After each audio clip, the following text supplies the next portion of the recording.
Assiste de novo que é melhor. Estou te avisando. Te liga, meu irmão. Vamos lá. Deixa eu colocar aqui nessa parada, então. Deixa eu ver. Apareceu o slide para todo mundo aí, galera? Diga sim ou não. S de sim de não no chat, por favor. Valeu. Questão da banca FCC. Essa banca... Oi, dona Crisla. Tudo bem com a senhora? Cadê seu primo? Tá por aí? Olha, uma banca FCC. Eu estava falando sobre essa questão que fala sobre a Vila Nova de Mazagão. O Raul estava agorinha falando, né? Tá bom, valeu. O Raul estava agorinha falando da Mazagão, né? A Mazagão, ela tem assim, uma história muito interessante. Vocês têm que ler uma obra sobre a Mazagão. Peraí, eu acho que eu tenho aqui uma ou duas, deixa eu ver, essa aqui, ó. Essa obra aqui é a melhor obra que eu já li sobre Mazagão, tá, gente? É do Lohan Vidal. É uma obra muito bacana, é um livro muito legal, olha. Lohan Vidal, A Cidade que Atravessou o Atlântico. Se você for por aí, ó, tá conseguindo enxergar, beleza? Depois posso passar a referência dela no chat para vocês. Quem gosta de ler, o momento é bom. Tá bom? Então, olha aí. E quem não gosta também tem que ler, porque tu vai ter que passar nessa porra. Vamos lá. Sobre a fundação da Vila Nova de Mazagão. Olha aqui o que eu marquei aqui, ó. Já vou falar aqui, ó. Vila Nova de Mazagão. E eu comentei na aula que eu fiz essa questão, eu disse, se existe, para pensar, se existe uma vila nova, é porque anterior a essa vila já existiu outra. É claro e evidente. Então, se existia uma Vila Nova de Mazagão, obviamente, tinha uma Mazagão que não era tão nova mais do que essa. Então, olha aqui, ó. Sobre a fundação da Vila Nova de Mazagão no período da colonização da região do Amapá. Lembrando que a região do Amapá, na época, pertencia ao estado do Grão-Pará e Maranhão. Tá bom? Vamos lá. A letra A diz o seguinte, deixa eu passar aqui para mostrar para vocês.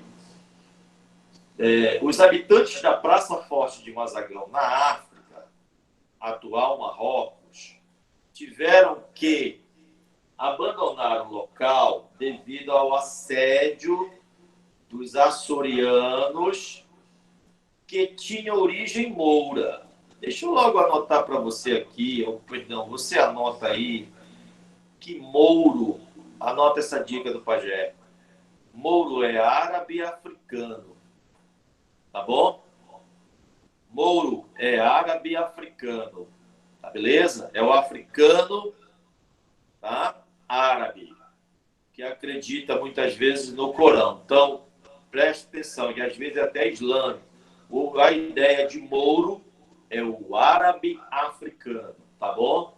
Agora, como a questão diz assim, que vamos dizer assim, os habitantes da Praça Forte de Mazagão, na África. Então, deixa eu lembrar você que a Mazagão africana, ela foi fundada em 1514 pelos portugueses e ela é uma cidade construída dentro de uma fortificação. É uma cidade com 650 casas dentro de uma fortaleza, tá bom? Então, é muito, muito bom aqui, ó, dizer habitantes da Praça Forte de Mazagão, ou seja, é uma cidade fortificada, tá bom? Eles tiveram que abandonar o local devido ao assédio dos açorianos, que tinham origem moura. Essa questão está nitidamente tentando te ludibriar, porque alguém tem a informação que foram os mouros que entraram em discórdia com os portugueses, né, cristãos. E aqui no Amapá rola muito aquela conversa da festa de São Tiago, que simboliza uma batalha entre mouros e cristãos na África, tá bom? Agora, o que é intrigante é aparecer aqui os açorianos. Os açorianos, eles não tinham origem moura, eles, na verdade, nesse contexto aí, eles vão ser Açores vai ser um arquipélago, umas ilhas colonizadas pelos portugueses. Então, a alternativa A ela é incorreta, que diz aqui, ó, o abandono da Mazagão africana esteve ligado ao assédio dos povos mouros, mas não eram de origem açoriana. Açores era um arquipélago colonizado por portugueses. Então, bem aqui, ó, eu mostro a imagem desse conjunto de ilhas. Não sei se vocês conseguem enxergar aí os pontinhos verdes na apresentação. Bem aqui eu mostro o Mazagão. Aqui é a região dos Marrocos, onde a Mazagão ela foi fundada, mas ela não tem essa ligação aqui como é que eu posso dizer, de açorianos como de origem moura aqui, como se os açorianos tivessem saído de Açores e foram assediar os mazaganistas lá na Mazagão africana. Não, os próprios mouros dos Marrocos, tá, é que fizeram esse trabalho. Tranquilo? A letra B diz o seguinte, ó, a nova vila planejada, é bom enfatizar isso aqui, ó, ela realmente foi uma vila planejada. Quem? A Mazagão, a Vila Nova de Mazagão. Agora falando da Mazagão paraense, tá? Paraense, para não incorrer no anacronismo. Ela é hoje amapaense, mas quando ela foi fundada, ela pertencia ao estado do Grão-Pará e Maranhão. Então, a nova vila planejada para as margens do rio Mutuacá, o rio Mutuacá é o mesmo rio Mazagão hoje, no atual Amapá, olha aí, ó, muito bem claro, olha, no atual Amapá.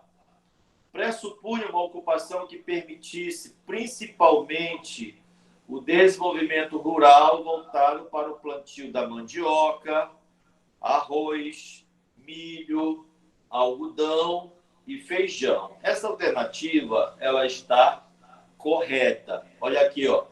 A Vila Nova de Mazagão corresponde exatamente a essa perspectiva econômica portuguesa em fundar uma vila agrícola, beleza?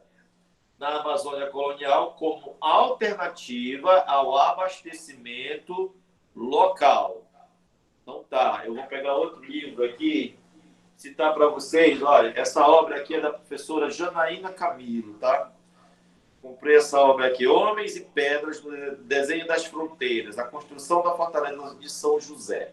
Por que eu cito essa obra aqui para os senhores? Essa obra é uma obra muito interessante, porque a professora Janaína Camilo, ela faz uma análise sobre a perspectiva da fundação da Vila de Mazagão em favor da Vila de Macapá. Tá? Em favor da Vila de Macapá. Ela diz o seguinte, nesse livro. Ela diz que a Vila de Macapá ela foi uma vila que não conseguiu abastecer com alimento, tá? Com alimento, o canteiro de obra da Fortaleza de São José. Eu quero deixar claro o seguinte, que a Fortaleza de São José, ela é uma fortificação fundada após a fundação da Vila de Macapá. A Vila de Macapá foi fundada em 1758. 6 anos depois, em 1764, começou a construção da fortaleza. E isso provocou, segundo a professora Janaína Camilo, uma carestia na Vila de Macapá. Faltou alimento. Então, essa falta de alimento ela vai ser suprida com a futura vila planejada de Mazagão. Uma das perspectivas da Vila de Mazagão seria ser uma vila agrícola que pudesse abastecer a Macapá, a Vila de Macapá, e a Vila de Macapá dar continuidade na construção da fortaleza, para poder alimentar todos que trabalhavam lá e, obviamente, continuar alimentando também o povo, os moradores da Vila de Macapá. Não era pouca comida. Então, a Vila Nova de Mazagão, ela tem essa perspectiva agrícola, tá? Agrícola. Deixa eu ver o que o Ângel está falando aqui para Ângel. Ângel. eu ver aqui, Ângelo. Certeza que o senhor acha a resposta. Acredito que devemos estudar o suficiente para deixarmos o mínimo de questões em branco. Cadê? Eu não entendi. Ângelo. Cadê, meu Brarlan? Oi. Eu não estou estava acompanhando respondendo uma questão aqui. para ela sobre deixar questões em branco na CESP ou mesmo na FCC ou na Quadrix. Era sobre isso, tá? Ah, não é comigo? Perdão. Não tem nada que está me metendo. Não, perdão a gente ter atravessado a situação aí, desculpa. Desculpa, eu estou me metendo aí na conversa de vocês. Me perdão comigo. Tá bom, desculpa. Vamos lá. Então, essa vila vai, então, corresponder a essa perspectiva agrícola e o arroz vai ser o seu principal produto, tá? A Vila Nova de Mazagão, ela atinge o seu ápice de produção e consegue abastecer Macapá, outras vilas do Grão-Pará, como é a Vila de Santarém, como é a Vila de Bragança, como é a Vila de Curuçá, entre outras vilas que foram, obviamente, aí contempladas com o arroz da Mazagão amapaense, que ainda na época era paraense, beleza? Então, ela atende essa perspectiva interna, aqui no nosso caso, e também atende outra perspectiva lá na África. Na África, a Praça Marroquina de Mazagão é abandonada porque, para evitar os gastos com os ataques dos mouros, né, das guerras, tá bom? Porque era um momento de crise econômica em Portugal. Então, o Marquês de Pombal orienta Dom José que era melhor abandonar a Praça Marroquina e deixar para os mouros a Mazagão, que hoje é Aljazida, né? E transferir essas famílias para o Grão-Pará. Então, eles saíram de lá, as 340 famílias que saíram de lá foram para Lisboa, de Lisboa para Belém, e de Belém, uma parte migrou para essa nova vila de Mazagão. Os mazaganistas e os seus escravos, tá bom? Beleza? Vamos lá. A alternativa C, a Mazagão africana, em berbere significa água do céu, tá certo. Devido à existência de poços destinados a recolher água da chuva, e a sua transferência para o Amapá se deu pelas intensas secas. Não foi isso. Já falei ainda há pouco que não foi por isso. Ó. Não foram as secas que provocaram o abandono da Mazagão africana pelos portugueses. O abandono está mais relacionado aos ataques dos mouros na região marroquina, na África. Beleza? Tudo tranquilo? Se tiver dúvida, me chama, me fala, me pergunta. Olha aqui. A letra D. No Amapá foi construída uma fortaleza de formato retangular. Na outra aula eu falei, olha, que fortaleza é essa de formato retangular? Sendo seu objetivo principal a defesa do território, tá. É defender o território e seus limites de fronteira. Não tem problema. Na sua parte interna se construíram algumas casas. Isso aqui é só para te confundir, ó. Para os moradores da vila de Mazagão. Isso aqui é para te confundir. Um presídio para os escravos fugidos. Minha Nossa Senhora. Quando tem as provas, você vê que Macapá recebe muita gente de fora. Não é isso? É bem capaz desses turistas irem até a Fortaleza de São José e pegar lá, dar um passeio, alguém dá uma dica para ele, olha, isso aqui foi assim, assim, assado, e acaba confundindo a cabeça dele. Mas a nossa não, paizão. A nossa não.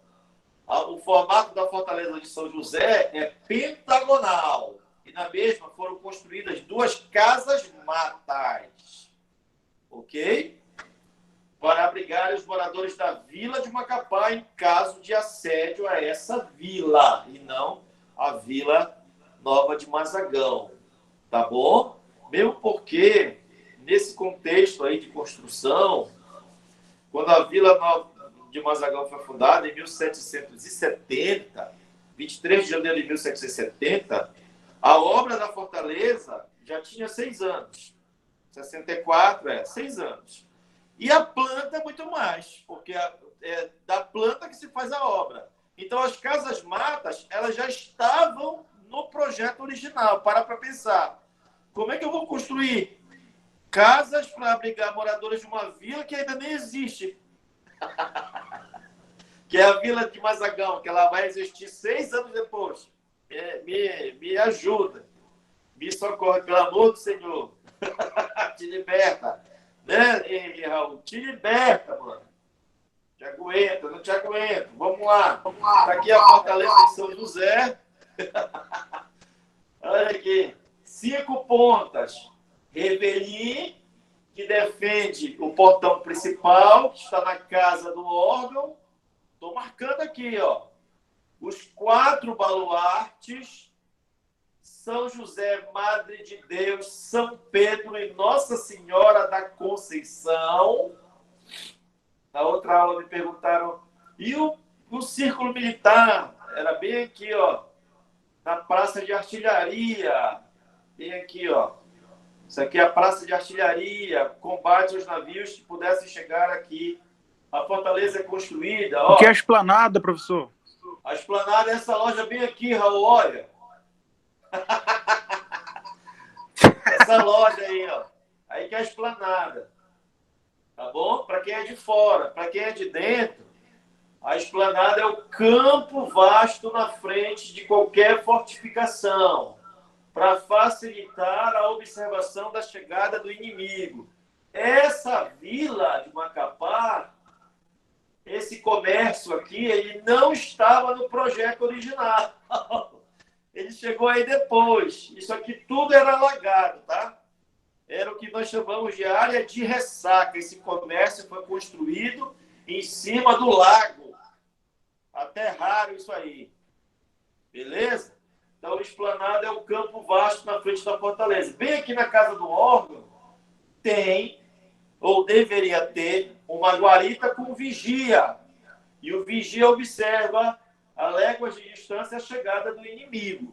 Vocês assistiram o filme Rambo? Se esse inimigo fosse o Rambo, ele poderia até entrar na fortaleza, porque ele não morre. Olha aqui, ó. Ele tem que transpor as muralhas externas. Essa parte branca aqui é o fosso. Deixa eu apagar, que já está confuso já o desenho. Tem muita coisa que eu estou falando hoje que eu não falei na aula passada. Bem que eu te avisei. E Roland, o primo da dona Crisla, né? Olha aqui, ó. Olha aqui, ó.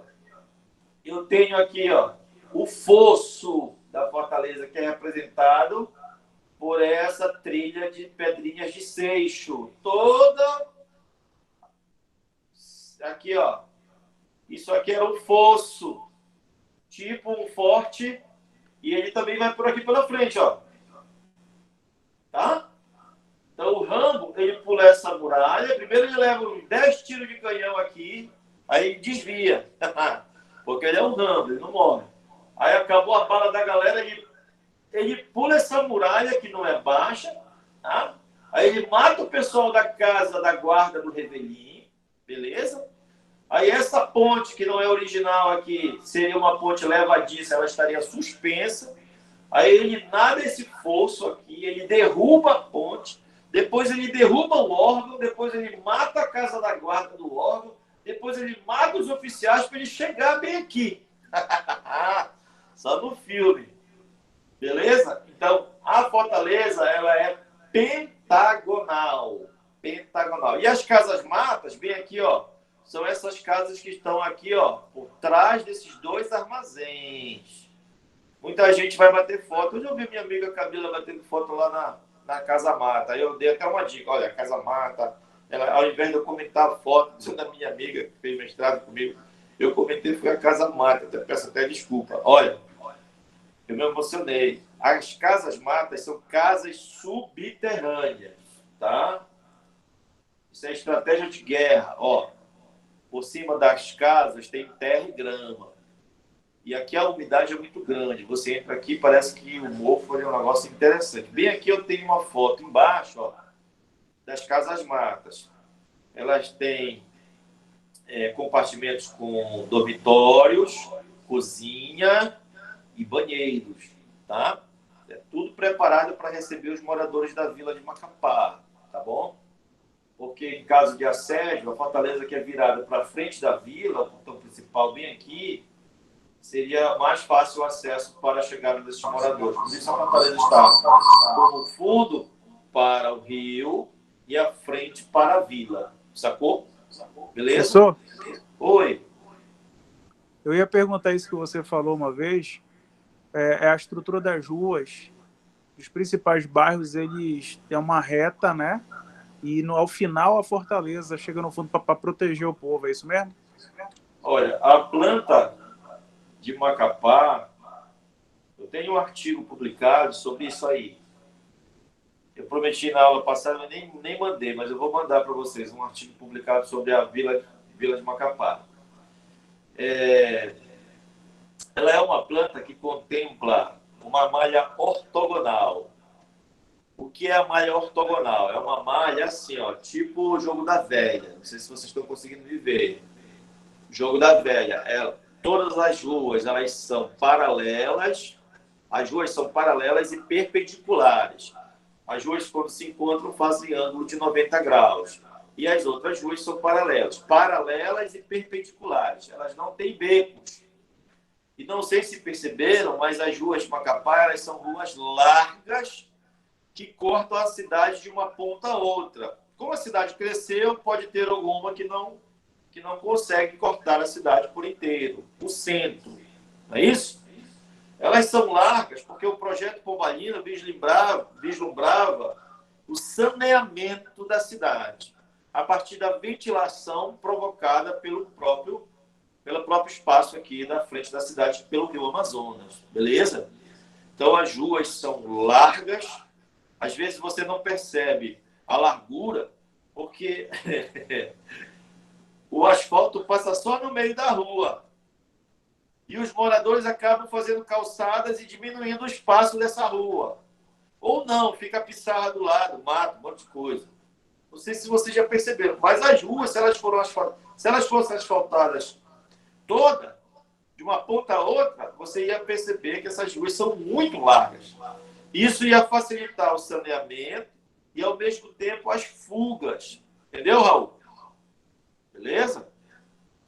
E essas fugas, obviamente, seriam facilitadas porque a vila foi planejada para não ter becos.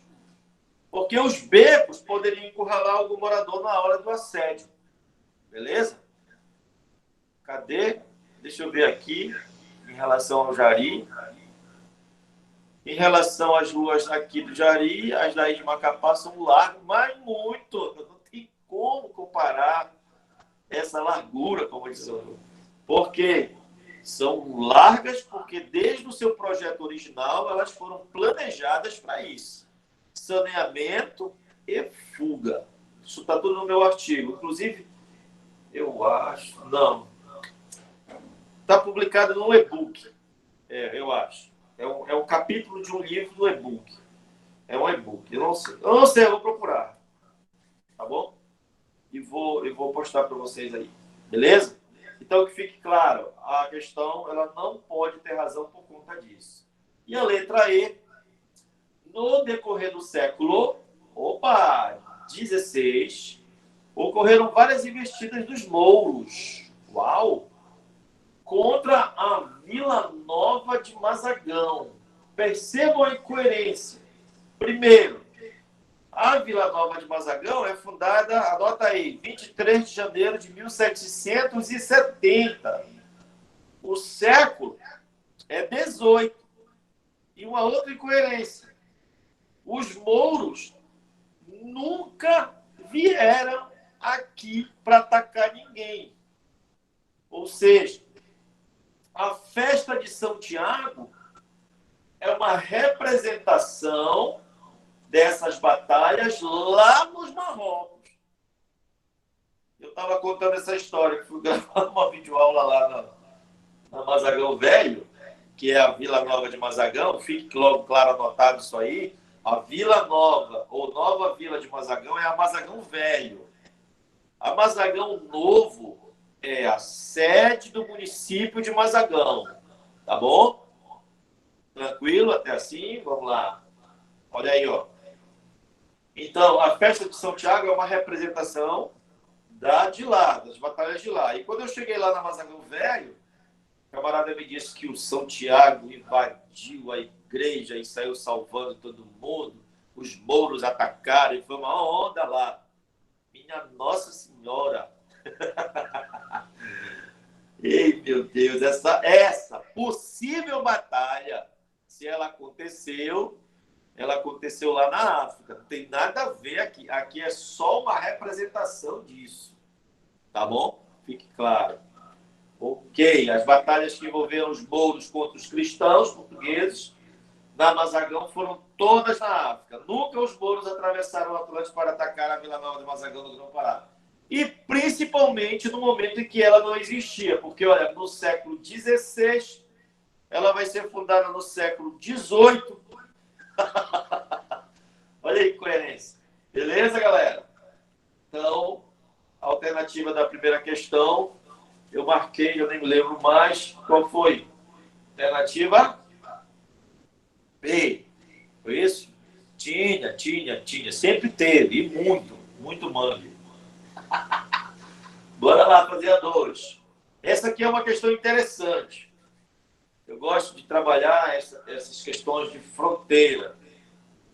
Afinal, eu sou mestre e o meu mestrado eu trabalhei os tratados de limites da fronteira que envolveram a fronteira do Amapá, Brasil e a Guiana Francesa. Tá bom? E esse livro vai sair, calma, esse livro vai sair. Deus quiser, Deus me dê saúde. E ele já tem um título, A Fronteira de Papel. Tá? A Fronteira de Papel. Foi tanto papel para essa fronteira que não resolveu nada. Até hoje ainda ela é discutida essa separação que deveria ser uma fronteira de aproximação, né? Mas vamos lá. Os litígios fronteiriços entre a região do Amapá e a Guiana Francesa tiveram seu primeiro desfecho. Então, aqui é uma questão, meu querido Raul, ainda está aí? Ainda está aí o Raul? Já falou? Tô na área. Olha aí, Raul. Essa questão aqui, ó. Tu toma muito cuidado, porque quando aparecer assim, ó, tiveram o seu primeiro desfecho, isso aqui é uma pegadinha. Por quê? Houveram outros desfechos. O primeiro desfecho tem a ver com essa questão aqui. Então, olha lá. A letra A diz assim: Tratados de Madrid, 1750. Santo Ildefonso, 1777, que definiram grande parte das fronteiras atuais do Brasil. Me diz uma coisa. Será que esses dois tratados, os dois, têm a ver a sua história com o primeiro desfecho desses litígios fronteiriços? Deixa eu deixar bem claro para você que litígios são disputas, tá bom? Disputas fronteiriças, tá bom? Então, olha aqui. Madrid, 1750. Santo Ildefonso, 1777. Será? Olha aqui. Incorreta. Os tratados citados na alternativa A não estiveram envolvidos diretamente nos litígios fronteiriços entre o Amapá e a Guiana Francesa. Principalmente o Tratado de Santo Ildefonso. Você lembra, Raul, que foi o Tratado de Santo Ildefonso? Cadê o Raul? Não? E o Tratado de Madrid? Sim ou não? Sim. O Roosevelt está dizendo que foi lá no sul. Foi. Mas o Tratado de Madrid, ele envolveu uma disputa entre Portugal. Vou botar bem aqui, ó. Tu lembra do Tratado de Tordesilhas? Esse Tratado de Tordesilhas dividiu o mundo entre Espanha e Portugal. Quando o Tratado de Madrid substituiu Tordesilhas em 1750, o que aconteceu? Ele redefiniu as fronteiras entre a América Portuguesa e Espanhola. O Tratado de Tordesilhas foi anulado. Tá? E o Uti Possidetis foi o que, obviamente, foi usado como prerrogativa legal.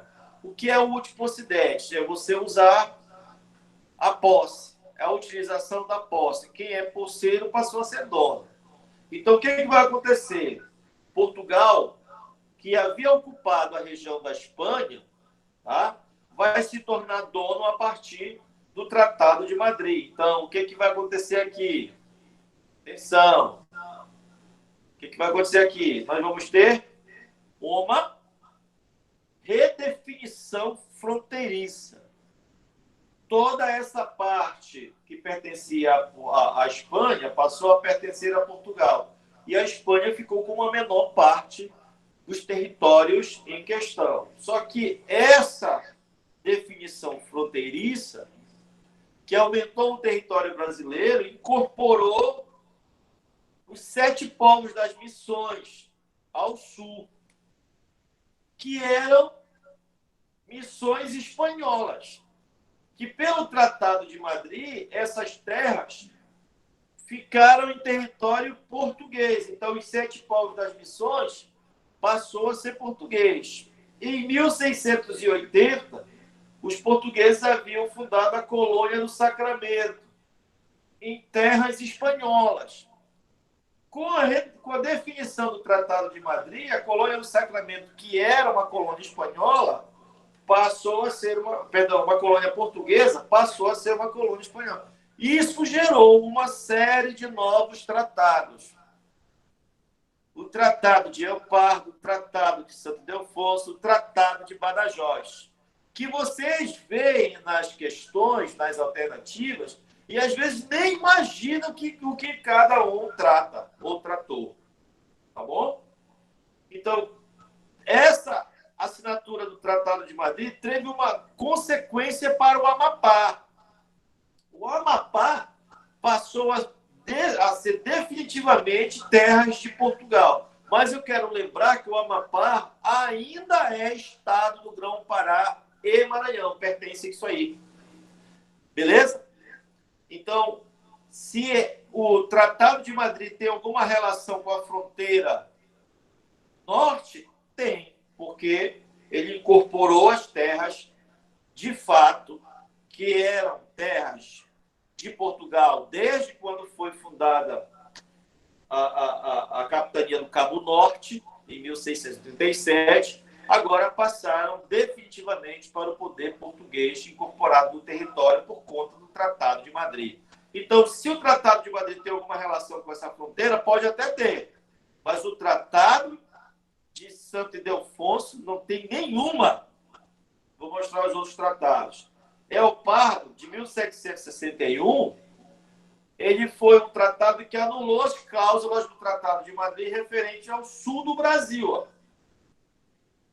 Este tratado, se aparecer em prova o nome Tratado de El Pardo, esse tratado não tem nenhuma relação com a história do Amapá, que fique claro. A questão se envolveu os 7 povos das missões. Este tratado se fez necessário após a resistência jesuítas e índios guaranis, que se negaram a sair dos 7 povos das missões. Eles eram espanhóis, só que os 7 povos das missões estavam agora em território português. Para cederem a região aos portugueses. Acabaram gerando a Guerra Guaranítica. A Guerra Guaranítica de 1754 a 56 foi uma guerra de resistência dos índios guaranis espanhóis, catequizados dentro dos 7 povos das missões, tá? Que não aceitaram agora serem portugueses. E isso gerou um conflito. Mas isso não tem nada a ver com a história do Amapá. Então, doido, por que tu tá falando isso pra gente que quer saber a história do Amapá? É porque aparece o nome nas questões e não tem que saber por quê. Tá bom? E aí eu tô te falando. Cola em mim, papai. Aí, o Tratado de Santo Ildefonso de 1777, que foi citado na questão, ele, ó, a colônia do Sacramento e 7 povos das missões foram devolvidos para a Espanha, em troca da ilha de Santa Catarina. Só lembrar os senhores que a ilha de Santa Catarina, cadê? Estão me dizendo que não está. O que, Raul? Eu perdi a parada. Ah, mano, é difícil. Só se eu tirar aqui rapidinho, peraí. Deixa eu aceitar aqui. Pronto. Aceitei. Se aparecer alguém aí, me avisa aí, tá? Valeu, Gêmeo Fabrício. Tá na aula. Deixa eu voltar lá. Apareceu aí? Beleza. Deixa eu ver se volta agora aí a apresentação. Ficou escuro. Não foi? Vocês estão vendo? Deixa eu ver aqui. Escuro. Escureceu. Vamos lá.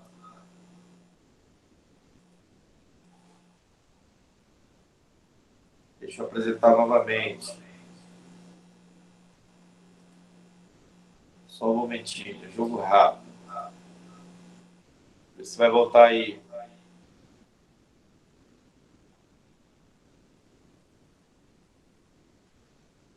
Voltou para todo mundo? Vocês estão vendo o slide? Ok, galera. Seja bem-vindo, meu querido. Seja bem-vindo. Olha aí, ó.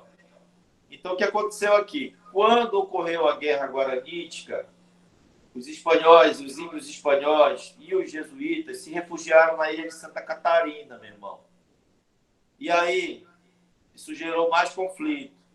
O Tratado de Santo Ildefonso, ele foi aceito pelos portugueses, devolveu os 7 povos das missões e a colônia do Sacramento para a Espanha em troca da ilha de Santa Catarina, meu irmão.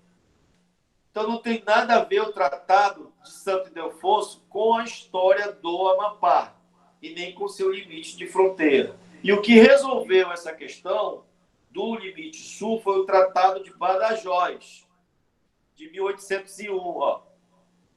Por este tratado, os 7 povos das missões ficaram em definitivo com Portugal e a colônia do Sacramento incorporada aí pelos espanhóis. Então, eles conseguiram resolver esse impasse.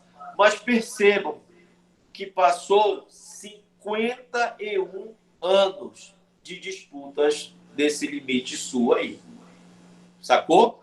Então, os tratados foram se desenrolando e o último tratado a ser assinado por essa questão fronteiriça sul foi o Tratado de Badajoz, que aparece em questão da FCC, o nome Badajoz. E, às vezes, eles querem vincular o Tratado de Badajoz à história do Amapá como limite de fronteira e não tem nenhuma relação aqui nesse contexto. Valeu, galera? Alternativa B, a devolução da região aos franceses de 1817, depois que Dom João VI mandaram invadir a Guiana Francesa em 1809. Ah, questão enxerida. Deixa eu te falar, mano. A região da França, a Guiana Francesa, ela realmente foi invadida em 1809. E realmente foi devolvida com a assinatura do Tratado de Paris em 1817. O Dom João veio corrido de Portugal do francês Napoleão. Quando a família real chegou ao Brasil, tomou conta do impasse francês com Portugal na fronteira do Amapá com a Guiana. Então, o Dom João, em revanche a essa expulsão, pegou o exército do Pará, invadiu a Guiana e anexou a Guiana Francesa ao Brasil. Tá bom? De 1809 até 1817, a Guiana Francesa teve um governo português. E tem autor, eu já vi em obra, que diz que a Guiana Francesa passou a se chamar a Guiana Brasileira ou Guiana Portuguesa. Tá bom? Eu já vi isso em obra.